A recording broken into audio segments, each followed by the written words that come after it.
कहते हैं इसे द फॉरबिडन ट्रेल, हिमालय के दिल में छिपी वो जगह जहां पहुंचना आसान नहीं और जहां की खामोशी हर एक इंसान की परीक्षा लेती है। ज़्यादातर लोग यहां पहुंच ही नहीं पाते क्योंकि रास्ता शरीर से ज़्यादा इरादों की ताकत मांगता है। तो हमारे इस ट्रैक की शुरुआत होती है उत्तराखंड के एक छोटे से गांव गोगीना से, जो कि बागेश्वर जिले में पड़ता है, जहां हर एक इंसान किसी न किसी देवता की कहानी सुनाता है, जहाँ की सड़कें उतनी ही टेढ़ी हैं जितनी पहाड़ के लोगों की किस्मतें। और जो मैंने वहाँ देखा उसने मेरा पहाड़ों को देखने का नजरिया हमेशा के लिए बदल दिया। रंथन खड़क के ट्रैक पर पहला कदम रखते ही मानो हवा जैसे बदल सी जाती है। हर सांस में ठंडक नहीं, एक रहस्य सा घुला होता है। हर मोड़ पर ऐसा लगता है मानो पहाड़ तुमसे कुछ कह रहे हो।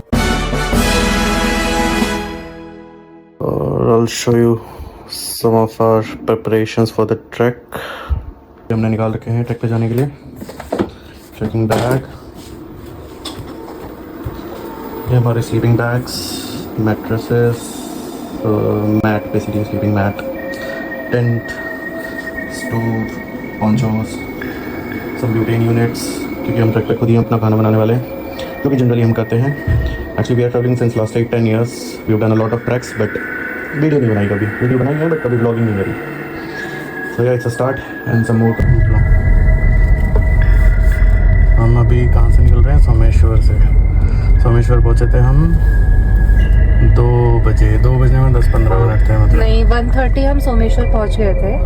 और फिर हमने लंच किया। लंच में हमने मीट चावल खाया। पहाड़ों पे ऐसे मस्त ढाबों पे मस्त खाना मिलता है, मीट चावल, जिसे नॉनवेज अच्छा लगता है उसके लिए मस्त एकदम पैराडाइज।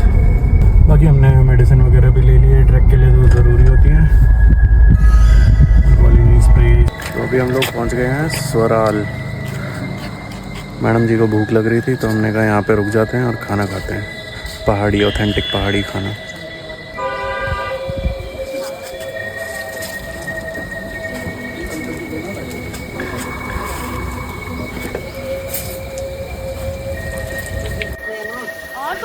तो भाई हम लोग पहुंच गए हैं नामिक गांव। प्रॉब्लम ये हो गई है कि पापा खो गए हैं। पापा की लड़की यहाँ बैठी हुई है, घास खा रही है। तुमने खुआ दिया है पापा को?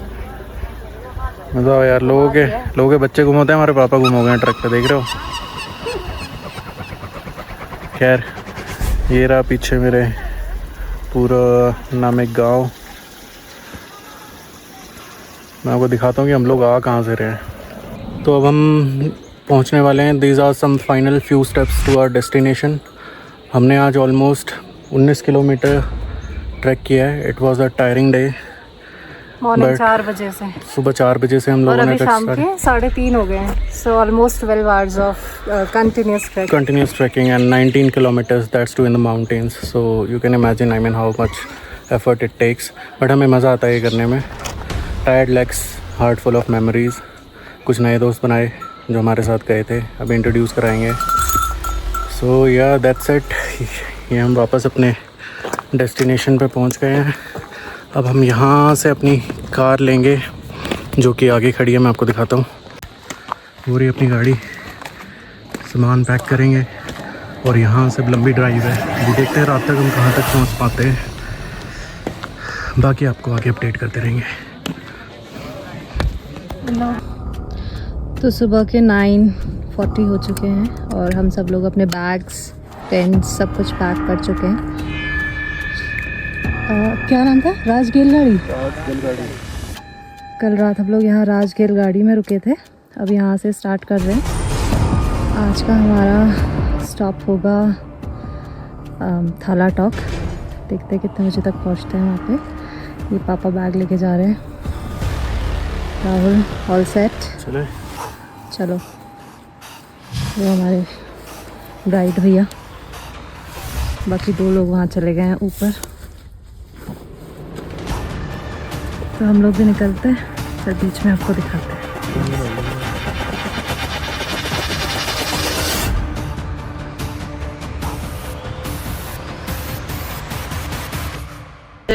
तो भाई हम लोगों ने अपना ट्रैक फाइनली कंप्लीट कर लिया है। मैं कुछ नए दोस्तों की बात बता रहा था, उसमें से एक है दिनेश भाई।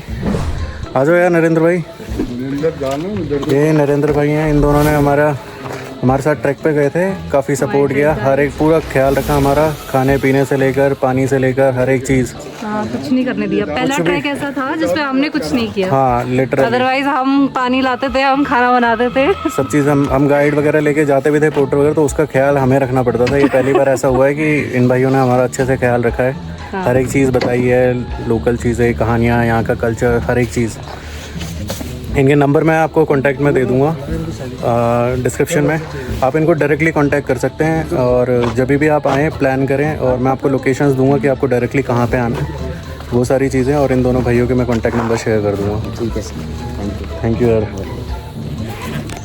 रंथनखड़क के इस ट्रैक पर हमें जाते हुए मिले कुछ लोग, कुछ मुस्कानें और वो एहसास कि पहाड़ों में अब भी सादगी जिंदा है। रंथनखड़क के ट्रैक पर पहला कदम रखते ही मानो हवा जैसे बदल सी जाती है। हर सांस में ठंडक नहीं, एक रहस्य सा घुला होता है। हर मोड़ पर ऐसा लगता है मानो पहाड़ तुमसे कुछ कह रहे हो, तुम्हारी हर कमजोरी, हर ताकत को परख रहे हो। कभी हवा इतनी शांति मानो खुद की दिल की धड़कन सुनाई दे, और कभी तूफान ऐसा कि ऐसा लगे कि जैसे ये पहाड़ तुमसे कुछ खुद कहना चाहते हो। तीसरे दिन सुबह 3 बजे जब हम रंथन समिट की ओर बढ़े तो दिल में एक आवेश था, हिमालय की उन पवित्र चोटियों को और करीब से देखने का, जिनके बारे में या तो आज तक सिर्फ सुना था या सिर्फ किताबों में पढ़ा था। इन पहाड़ों में सिर्फ बर्फ नहीं, यहाँ आस्था, रहस्य, डर, इतिहास सब साथ चलते हैं।